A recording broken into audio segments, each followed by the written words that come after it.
Hello, Mason Storm here. Still have leftovers from Thanksgiving, so I'm going to make some turkey fettuccine Alfredo with broccoli. Stay tuned to see how it's done. To begin the process, I have 200 grams of flour and 2 eggs. I'm going to make a double dose of pasta for this project. So I just have my mixing bowl, adding in my flour, and then I'll add in my egg. Now that we got our egg added, it's time to start making some pasta. So what we're going to do is we're going to mix this up with our hands in the bowl to contain the excitement. And once it seems like it's holding together partially and wouldn't make a giant mess all over your table the second you dump it out, we'll dump it out.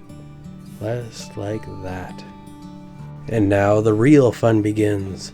This is the kneading process in which we're going to keep rolling around this bundle of dough till it starts to hold together and make one cohesive piece of pasta dough, I guess. And for whatever reason, it's not all combining. I think my eggs might have been a little bit smaller than usual. Either way, this is easy enough to solve. So what I'm going to do is get about a tablespoon of water, basically just wetting my hands and adding that amount of water to the concoction.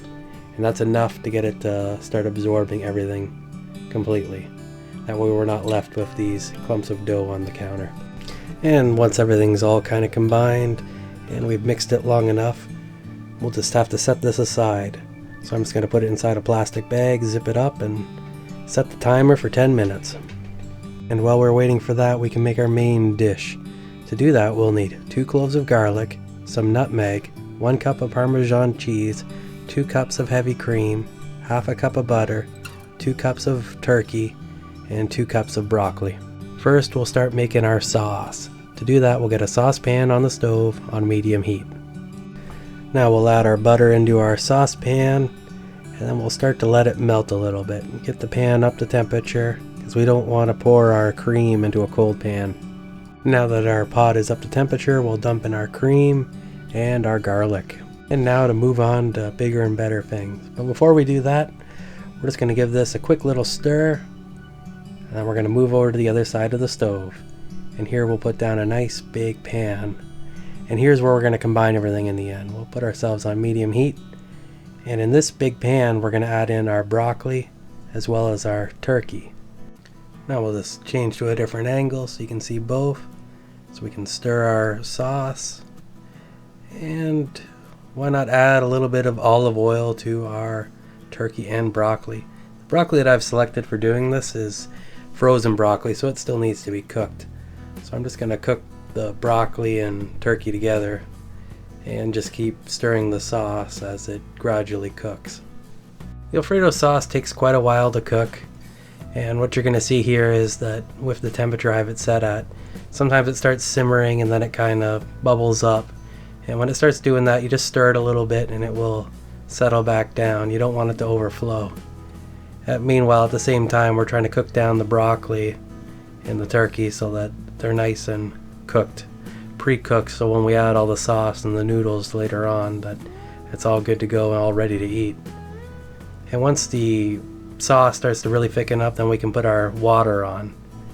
This is going to be the water we're going to make our pasta in. So we'll put that in, we'll crank the temperature up, and then we're back to continuously stirring our sauce. And sometimes you want to change the temperature too, because like your broccoli, it starts to cook and you don't want it to be like completely mush, so you turn down the temperature a little bit. And same with the sauce as well. Sometimes it's a little bit too hot, so you can simply turn down the heat a little bit.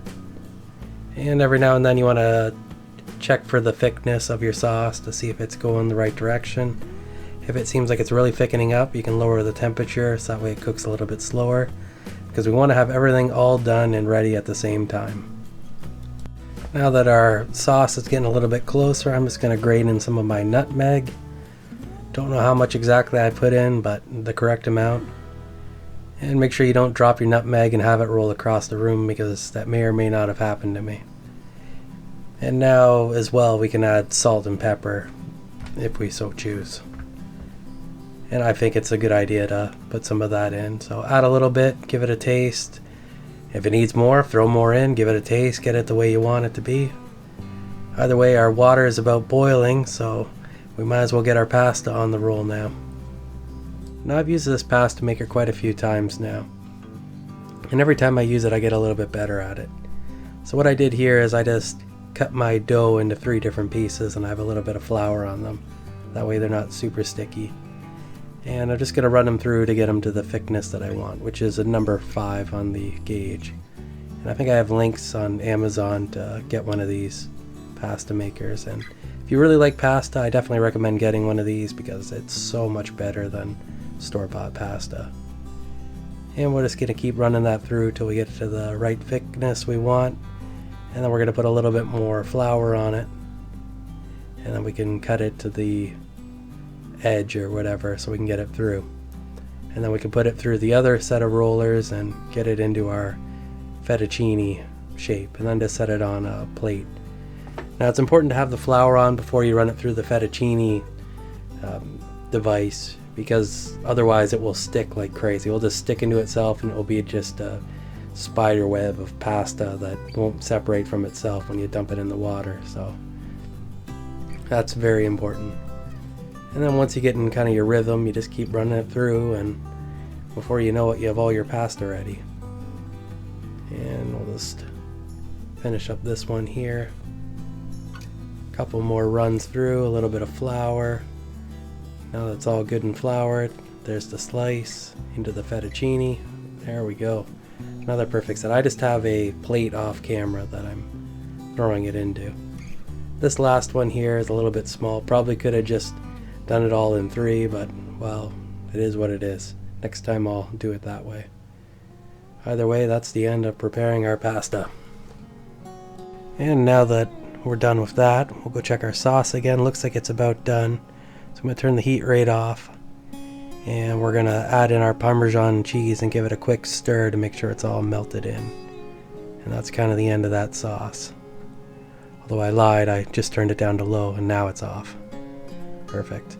And then we'll give our other stuff a quick stir, and then we can move on to making our pasta. So we'll just dump all of our pasta in the boiling water, let it cook for a couple minutes, and it should be done. Fresh pasta cooks significantly faster than store-bought pasta, so a couple minutes you'll be at al dente. And really the hardest part is trying to get one of the noodles out with a wooden spoon so you can taste it. And now that we're done with that, we'll go drain our pasta real quick, and then we can move over to combining everything. So we'll mix in our Alfredo, our pasta, and our broccoli, and our turkey, and just kind of stir it all together. And once it's all combined, it's done. Doesn't take much more than that. And we have ourselves a perfect bowl of pasta. Well, that's the end of this one. So let me know in the comments below how you like to have your fettuccine Alfredo. And if you liked this video and like to see more of it, please like and subscribe. And until next time, stay awesome.